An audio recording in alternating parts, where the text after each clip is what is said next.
बिस्मिल्लाहिर्रहमानिर्रहीम। अस्सलाम वालेकुम जीनियस राइडर्स। क्लास 9 केमिस्ट्री का यूनिट नंबर 1 स्टार्ट किया हुआ है हमने। Fundamentals of chemistry page number 6 है। हमारे आज के लेक्चर का भी जो टारगेट है वो कुछ कंसेप्ट्स हैं और कुछ डेफिनेशंस हैं, जिनमें एक सिंबल है, वैलेंसी है। इनका हमने कंसेप्ट लेना है और अपने कंसेप्ट इनके रिलेटेड क्लियर भी करने हैं, क्योंकि आगे जगह जगह बात होगी वैलेंसी वैलेंसी वैलेंसी। तो जब आपको वैलेंसी का कंसेप्ट क्लियर नहीं होगा तो आपको समझ नहीं आएगी कि बात किस लिहाज से की जा रही है। सो आपने इसको अच्छे से फोकस करना है। Let's start our video.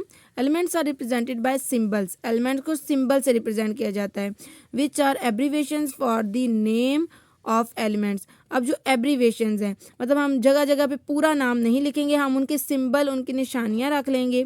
तो अब सिंबल की हम डेफिनेशन लर्न कर रहे हैं। A symbol is taken from the name of that element in English, Latin, Greek और जर्मन। अब वो सिंबल जो लिया जाएगा वो कहाँ से लिया जाएगा?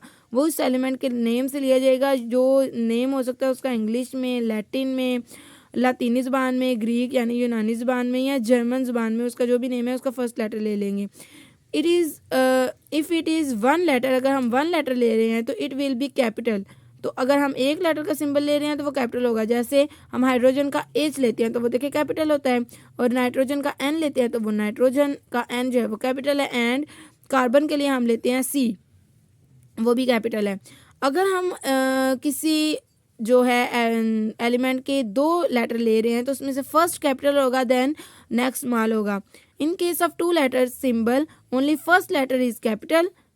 जैसे कि यानी कि फॉर एग्जांपल सी ए, ये कैल्शियम के लिए है। सी देखिए कैपिटल है, ए स्मॉल है for calcium. N A for sodium, N देखिए कैपिटल है, ए स्मॉल है। एंड क्लोरीन में सी एल है और सी कैपिटल है, एल स्मॉल है। ये सिंबल की जब आप डेफिनेशन करेंगे तो ये आप पूरा का पूरा पैराग्राफ करेंगे पेपर पॉइंट ऑफ व्यू से भी, क्योंकि इसमें एग्जांपल्स भी आ रही हैं और इसमें सिंबल का की डेफिनेशन और उसकी डिस्क्रिप्शन भी आ रही है। नेक्स्ट है वैलेंसी। अब वैलेंसी क्या है?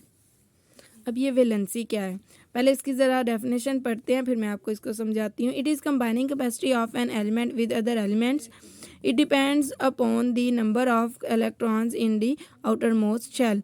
अगर आपने मेरी वो एटम के स्ट्रक्चर वाली वीडियो देखी है तो आपको ये बहुत अच्छे से समझ आ जाएगा। नहीं तो आप पहले वो देखिएगा, फिर आप इसके कंसेप्ट को समझने की कोशिश कीजिएगा, इंशाल्लाह समझ में आ जाएगा। अच्छा, वैलेंसी क्या है? इस डेफिनेशन के मुताबिक वैलेंसी वो ताकत है या वो उसकी काबिलियत है किसी एलिमेंट की जो जितने वो बॉन्ड दूसरे एलिमेंट के साथ बना सकते हैं। आप इसको इस तरह ले सकते हैं कि अगर एक आदमी है, उसके 4 बेटे हैं, और अब उसकी जो वैलेंसी है वो कितनी है, वो कितने रिश्ते बना सकता है लोगों के साथ? 4। जाहिर सी बात है 4 बेटों की शादियाँ करेगा। तो अगर उसके 2 बेटे हैं या 2 बेटियां हैं, 2 बेटे और 2 बेटियां, तब भी तो 4 ही हुए ना। तो उसकी वैलेंसी कितनी होगी? 4। मतलब उसके घर जो 4 रिश्ते बनाने की उसमें काबिलियत है। तो इसी तरह एक एलिमेंट है, उसका जो आउटर मोस्ट शेल में जो इलेक्ट्रॉन पड़े हैं, आपको पता है मैंने एटम का आपको जो स्ट्रक्चर बताया था, आप उसको भी अच्छे से देखिएगा। उसमें दरमियान में न्यूक्लियस होता है और उसमें प्रोटॉन और न्यूट्रॉन होते हैं, और उसके साइडों पे जो हैं वो ऑर्बिट मौजूद होते हैं। और उसके जो सबसे बाहर वाला ऑर्बिट है उसमें जितने इलेक्ट्रॉन हैं, इसका मतलब वो उतने ही दूसरे के साथ बॉन्ड बना सकता है। लेकिन उसमें भी होने चाहिए, जो आउटर मोस्ट शेल है उसमें भी बनाने हैं जब उसने बाण, तो वो उसने देखने कि उसे कितने बाण्स की ज़रूरत है। मतलब अगर उसके बाहर वाले जो ऑर्बिट है उसमें टोटल होने चाहिए 8 इलेक्ट्रॉन, ठीक है। तो अगर उसके 8 पूरे नहीं हैं तो वो तो रिश्ते बनाएगा, वो तो बाण बनाएगा अपने पूरे करने के लिए। अगर एक बंदे के 5 बच्चे हैं, उसमें से 3 की शादी हो चुकी है, तो 2 की शादियाँ उसने करनी है ना, इसका मतलब उसे 2 रिश्ते चाहिए। तो इसी तरह अगर एक ये एटम है, उसके आउटर मोस्ट में 8 इलेक्ट्रॉन होने चाहिए उसे स्टेबल रहने के लिए। लेकिन अगर उसके पास 8 इलेक्ट्रॉन नहीं है, फॉर एग्जांपल उसके पास 5 हैं, तो उसको 3 और चाहिए। मतलब वो अपने 3 इलेक्ट्रॉन्स को यूज़ करेगा और उनके साथ बॉन्डिंग करेगा, और ये उसकी वैलेंसी बन जाएगी, क्योंकि उसको 3 की ज़रूरत है। और वो 3 कैसे पूरे होंगे? बॉन्डिंग से, रिश्तों से वो पूरे होंगे। ठीक है। अब वो बॉन्डिंग वो किस तरह करता है, वो इलेक्ट्रॉन ले ही लेता है दूसरे से, या अपने दे देता है, या फिर शेयरिंग कर लेता है।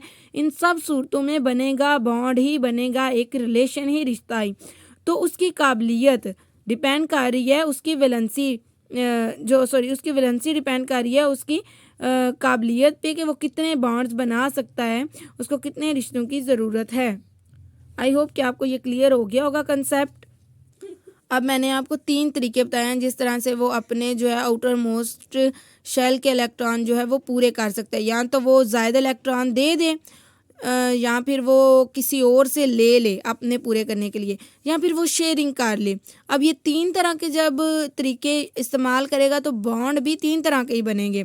उसमें जो एक बॉन्ड है वो है सिंपल कोवलेंट बॉन्ड, और उनसे जो कंपाउंड बनते हैं वो भी कोवलेंट कंपाउंड्स बनते हैं। In simple covalent compounds valency is the number of hydrogen atoms which combine with one atom of that element और the number of bonds found by one atom of that element that is in the following compound. For example ये जो आपको compound नज़र आ रहे हैं, ये देखें, ये कोवलेंट कंपाउंड है। क्यों? ये अंदर लाइन का क्या मतलब है?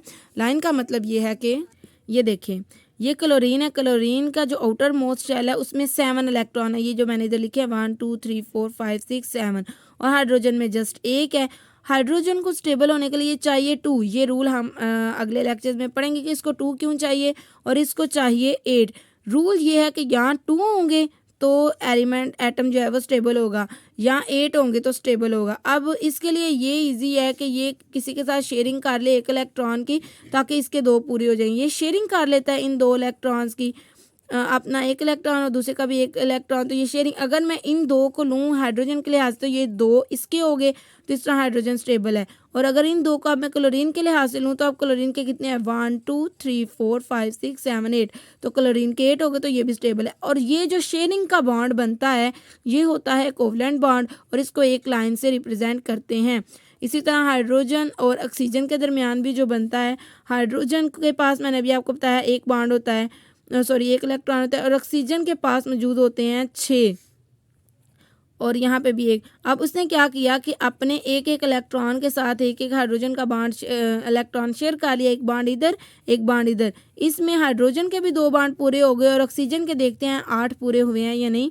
1 2 3 4 5 6 7 8, तो ऑक्सीजन के भी 8 जो है वो इलेक्ट्रॉन पूरे हो गए। तो इस तरह ऑक्सीजन भी स्टेबल, हाइड्रोजन भी स्टेबल। नाइट्रोजन में भी बिल्कुल ऐसे ही है।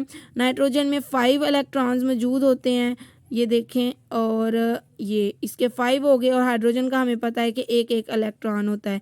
इधर भी इसने शेयरिंग कर ली, तो देखें ज़रा नाइट्रोजन के पूरे हुए हैं या नहीं।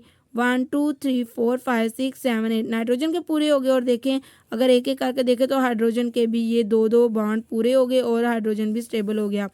कार्बन में 4 इलेक्ट्रॉन होते हैं, ये देखें, और इसको मैंने आपको बताया स्टेबल होने के लिए 8 चाहिए, तो इसका मतलब इसको 4 मज़ीद चाहिए। और इसने अपना 1 जो बॉन्ड है वो 1 हाइड्रोजन के साथ शेयर कर लिया, जिससे क्या हुआ, अब ये हाइड्रोजन के भी ये कंप्लीट हो गए 2 इलेक्ट्रॉन। और यहाँ पे अगर मैं ये सारे इलेक्ट्रॉन कार्बन के लिहाज से देखूँ तो 1 2 3 4 5 6 7 8, तो ये कार्बन के भी जो हैं वो कंप्लीट हो गए 8 इलेक्ट्रॉन। कार्बन भी स्टेबल हो गया और हाइड्रोजन भी अपनी अपनी जगह पे स्टेबल हो गए। अब इन्हें जितने इलेक्ट्रॉन्स की ज़रूरत है जिस एलिमेंट को, वो उनकी वैलेंसी है। मतलब क्लोरीन के साथ है, इसको 8 करने के लिए 1 इलेक्ट्रॉन की ज़रूरत है, तो इसकी वैलेंसी क्या होगी, इसकी वैलेंसी होगी 1। जैसे ये देखें, क्लोरीन, ऑक्सीजन, नाइट्रोजन और कार्बन, इस तरतीब के साथ इनकी वैलेंसी भी लिखी है। क्लोरीन की 1, ऑक्सीजन की 2। देखें ऑक्सीजन के कितने थे, 1 2 3 4 5 6 थे इसके पास, और इसको 8 करने हैं, तो कितने इसको और चाहिए, 2, है ना। तो 2 बॉन्ड बनाएगा, और ये देखें इसकी वैलेंसी क्या होगी, 2। इस तरह नाइट्रोजन के मैंने आपको बताया 7 होते हैं, 5 होते हैं, तो इसको 8 करने के लिए कितने उसे चाहिए, 3, मतलब वो 3 बॉन्ड बनाएगा, तो उसकी वैलेंसी भी क्या है, 3। उसने अपने 8 इलेक्ट्रॉन पूरे करने हैं। इसी तरह इधर कार्बन है, उसके पास 4 हैं, तो उसको 4 मजीद चाहिए, मतलब 4 बॉन्ड बनाएगा, तो इसकी वैलेंसी क्या है, 4। अब आई होप कि आपको समझ आ गई होगी कि उन्होंने स्टेबल रहना है, और स्टेबल रहने के लिए उनको कितने इलेक्ट्रॉन चाहिए, या 8 चाहिए या 2 चाहिए। और 8 से कम होंगे तो वो किसी ना किसी तरह उन 8 को पूरा करेगा, चाहे किसी से ले के, चाहे शेयर करके जैसे मर्जी, और वो जितने लेगा या जितने शेयर करेगा उतने बॉन्ड्स बनेंगे और वो बॉन्ड्स होंगे उनकी वैलेंसी। आई होप अब आपको इस डेफिनेशन की समझ आ गई होगी कि उसकी कंबाइनिंग कैपेसिटी जो है वो उसकी वैलेंसी कहलाएगी किसी एलिमेंट की। तो आपने इन कंसेप्ट्स को क्लियर करना है। मेरी आप एटम वाली जो है वो वीडियो ज़रूर देखिएगा ताकि आपको एटम के स्ट्रक्चर का आइडिया हो सके।